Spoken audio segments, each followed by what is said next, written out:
this part. Out of all the stories that I talk about, this is the most probably important section I really should delve a lot more into. And it's about the mentality of just holding on. I know everybody will say, you know, you need to hold on forever and you need to never ever sell. And I don't think that's true. I think at some point you want to sell because everybody's different, right? Are you in your 40s like me? No. Well, maybe, I don't know. Are you, you know, in your 20s, you know, have 3 kids running around and need a bunch of money? Yeah, maybe. Are you in your 70s or 80s and you're like, you know what, I just need some retirement cash or whatever else it is. Everybody's situation is different.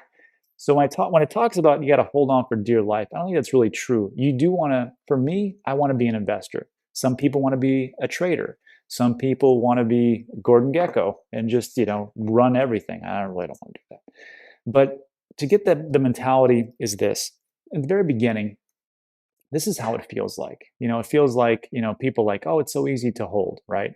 And then when you start to really get into crypto, especially those who are new, it's very tough because you see like, let's say you got into Voyager, right? I know Rob's a big shill for Voyager. I own it, so I'm biased. What are you gonna do? And I did call it at 29 cents. So, I mean, if you would have listened back then, I got before I move on, I got to tell you, some people are so ticked off at me because of I called Voyager at 29 cents, and I said, and I'll link the video. January 7th was my 2021 price prediction. I said this one's going to 30 bucks, and it's the most outrageous one I have because most of them are pretty conservative. I was very wrong on Uniswap. I thought only Uniswap was going to 20. I was wrong about that one. Happily wrong.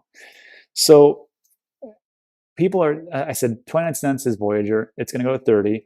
I said it at 79 cents. I said it at $1. I said it at $3. I said it at 5, and I said it when it hits all-time high at 7. Now down to like 628.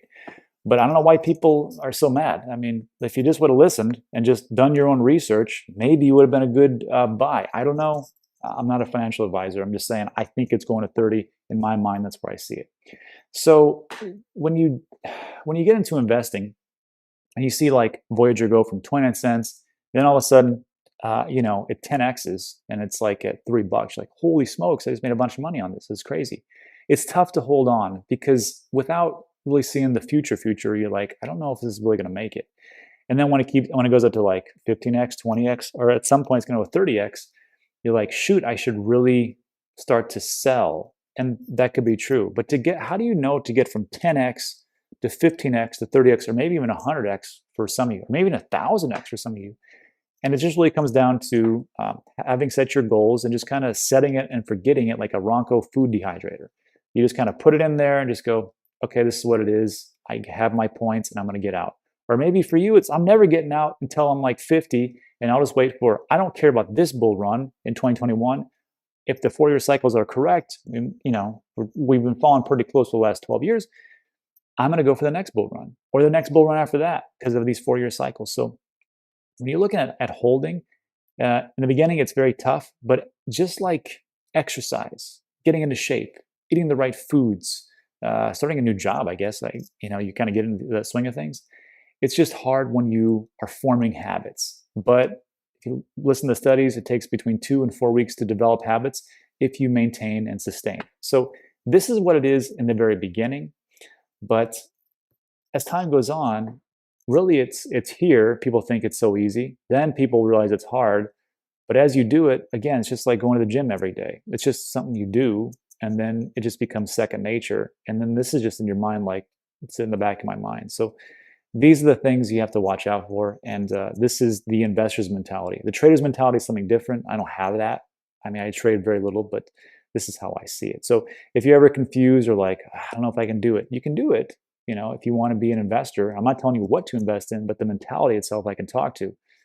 Just kind of, you know, put the money in or whatever you're investing into, and then just kind of step away and just go, well, I think I know where it's going based on these news pieces, based on my research I've done and everything else. So, and lastly, I want to tie this all together with talking about the 4-year cycles and the investor mentality and everything else. So when I talk about these 4-year cycles, just as a quick refresher, I'm talking about the halving all-time high dip reset, which we've seen over and over again. This was 2012. 2013 was an all-time high, had a big dip in 14, and then 15 we had a big reset. Same thing happened in 2016. You had a halving. Then 2017, all-time high, big dip, and a reset. Then in 2020, it's happening again. We had a halving.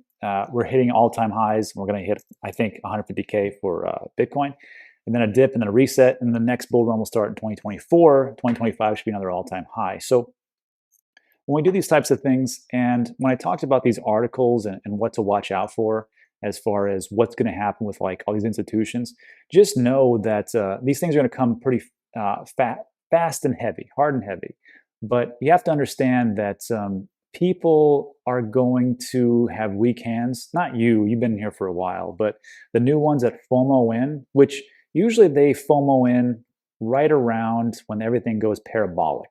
And then you're going to have this over here where everything goes parabolic. And then it's going to be the same thing in 2021. Everything goes parabolic. You have a bunch of people just FOMOing in. And the reason I know that people don't know what the heck they're doing is because of this little survey, which we covered a couple of videos ago.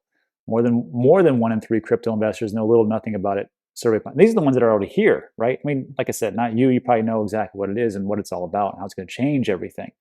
But if you're going to see these newbies coming in and FOMO paper hands, they're going to see articles like this where, you know, Tesla starts to sell off or another institution sells off or maybe another India ban or whatever country. And they're like, oh, that's it. I got to get out.